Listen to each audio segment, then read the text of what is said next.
Dear Patriots, before the news starts, please subscribe to our patriotic channel by clicking the subscribe button. Give us a thumbs up to this video. Don't forget to leave your opinion below in the comments section. Share the news on Facebook and Twitter so you friends see it. Thank you. White House lawyer McGahn to exit.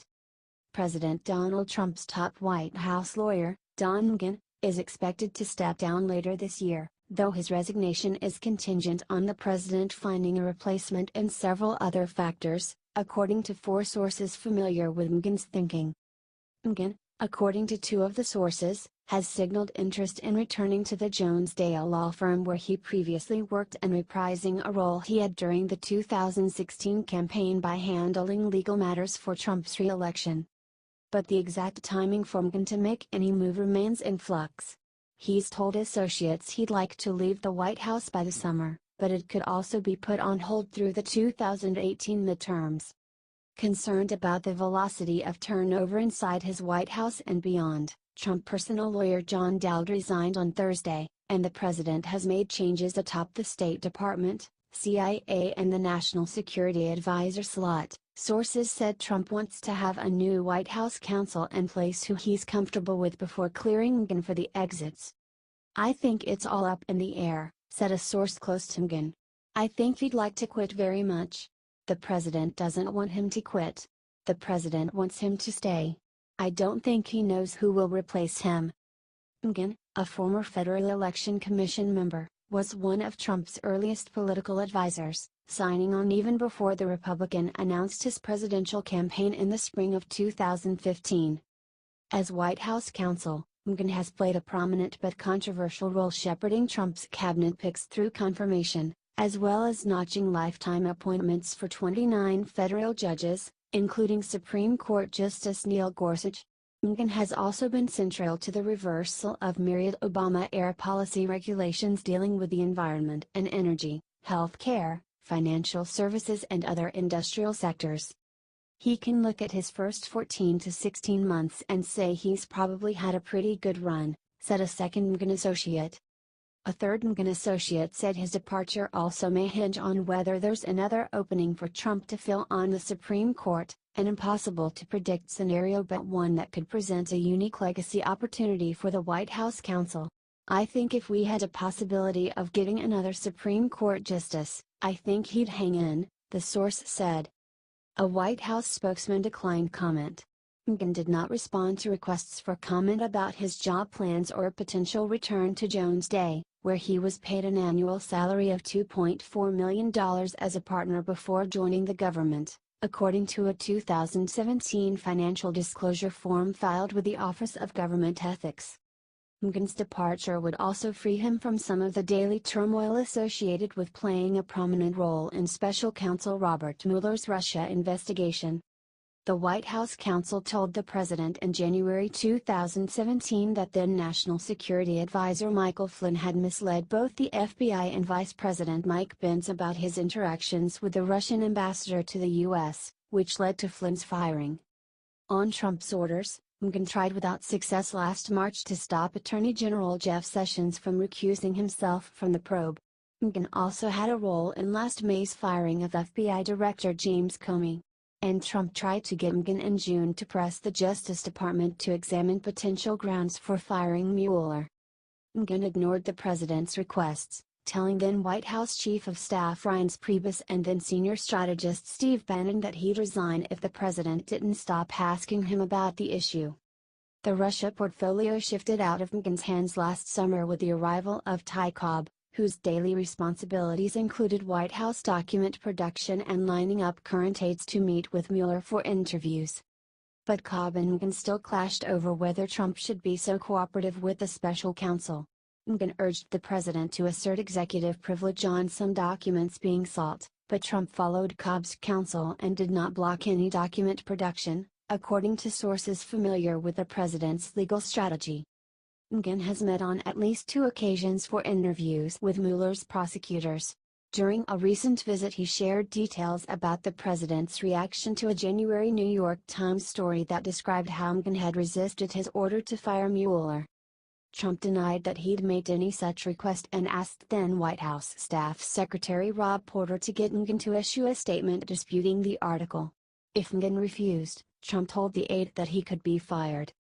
The Trump-McGahn relationship is by many accounts a complicated one. Two sources said they speak infrequently.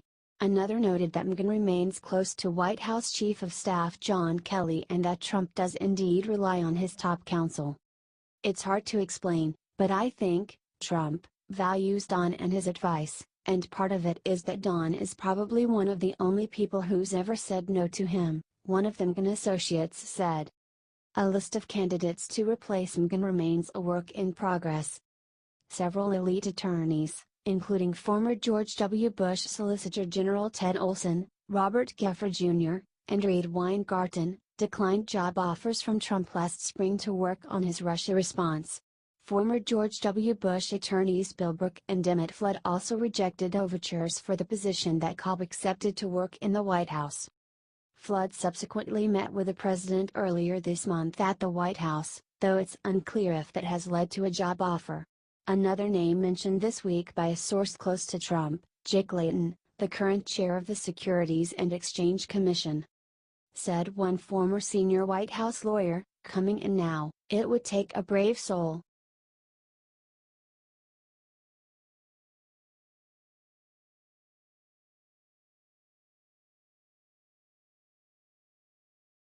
Trump calls $1.3 trillion spending bill a ridiculous situation.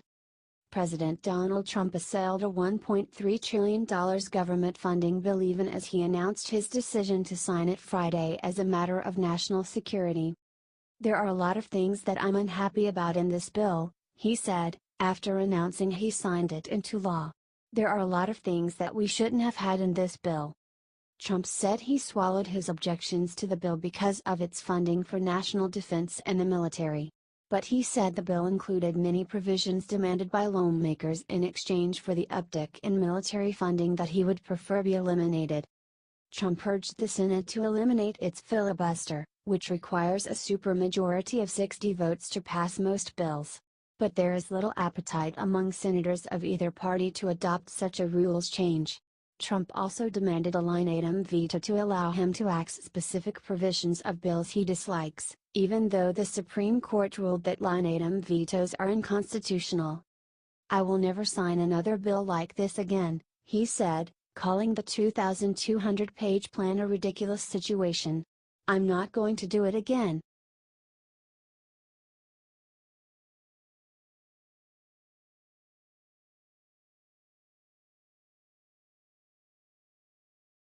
Trump, unhappy with omnibus bill, calls on Congress to reinstate line-item veto.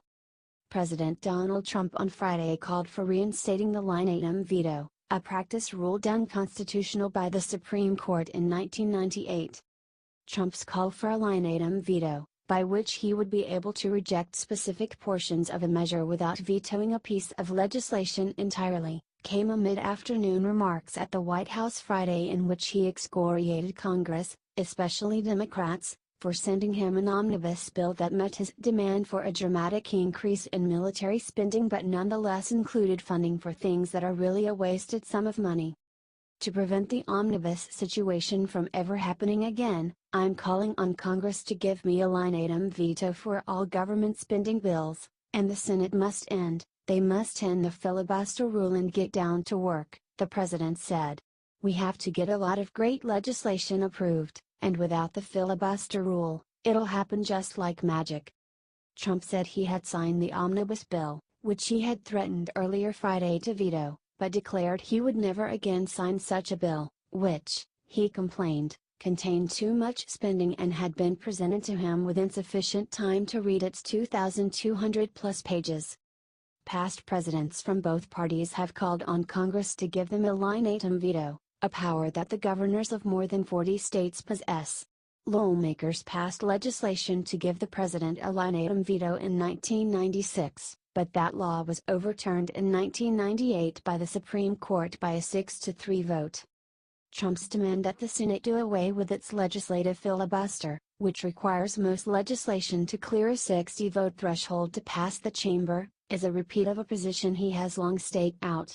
Senate Majority Leader Mitch McConnell, RCI, who last year removed the filibuster hurdle for judicial nominations in order to secure the confirmation of Supreme Court Justice Neil Gorsuch, has said he will never eliminate the legislative filibuster for as long as he is Majority Leader.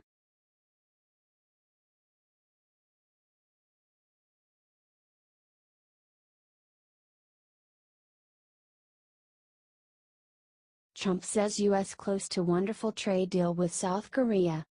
President Donald Trump said Friday his administration was very close to finalizing trade talks with South Korea, suggesting that his border concerns over the free trade agreement between the two countries could also be resolved soon.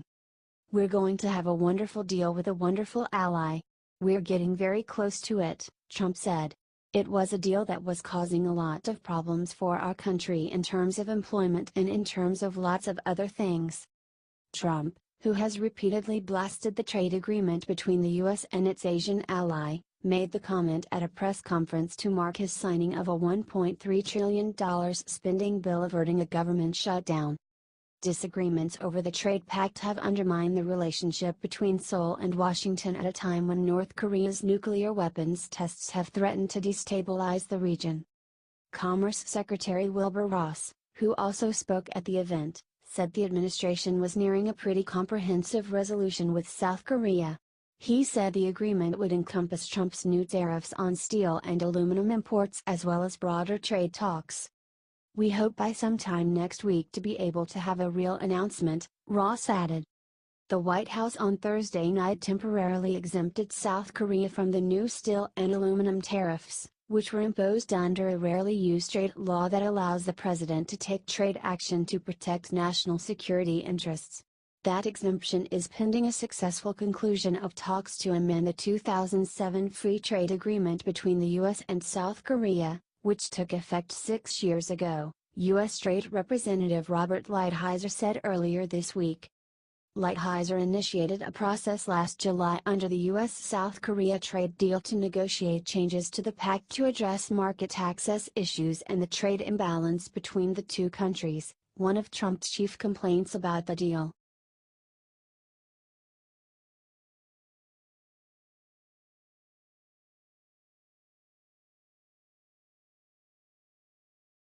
Senate Judiciary Committee summons Facebook, Google, Twitter CEOs. Senate Judiciary Chairman Chuck Grassley, Republican Iowa, has invited Facebook CEO Mark Zuckerberg along with Google CEO Sundar Pichai and Twitter CEO Jack Dorsey to a hearing on data privacy on April 10. Zuckerberg will be asked about Facebook's past and future policies regarding the protection and monitoring of consumer data, according to a statement from the committee. The social network faces a growing controversy over reports that Cambridge Analytica, a data firm with links to the Trump campaign, secretly accessed and exploited data from 50 million Facebook users. Zuckerberg has also been invited to testify before the House and Senate Commerce Committees.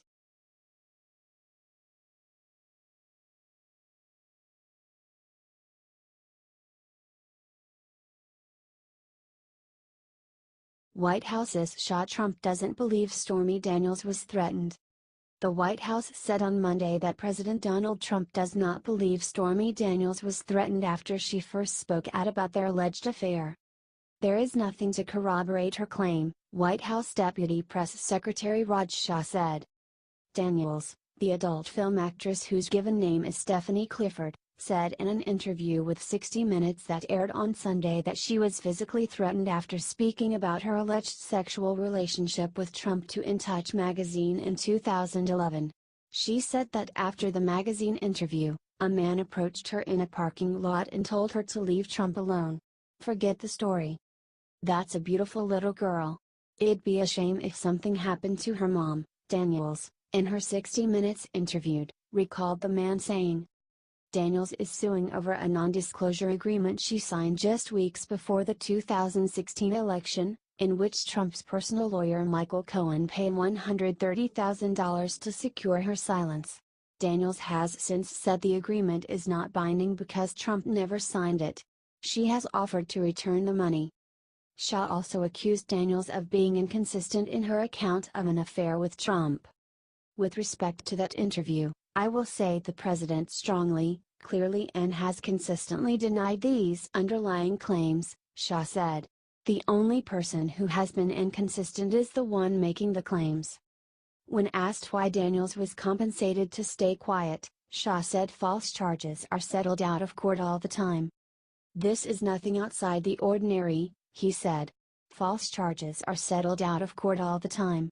You have to ask Michael Cohen about the specifics.